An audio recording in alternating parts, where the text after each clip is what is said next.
বেটা দেখ, এ গ্রামে কোনো মানুষ নাই, চলবার মতন কোনো মানুষ নাই, বন্ধু বান্ধব নাই।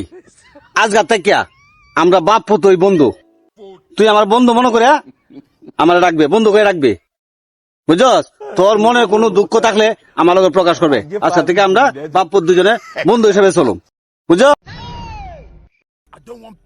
ও আব্বা, আমরা যখন আর বন্ধু বান্ধব নাই, তা আমরা বাপ পুতই বন্ধু। তবে একটা শর্ত আছে। কিতা?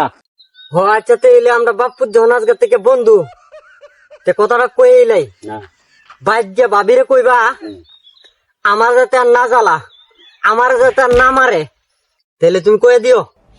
আচ্ছা, চিন্তা করছো? মানুষ নাই দিকে আমরা বাপ পুতে বন্ধু বানাইলাম, ওখানে ফুতে মারে বাবি বানাই দিয়ে গেল। চিন্তা করছো কত বড় যাইরা সেরা হে কু? ঠিক আছে গা।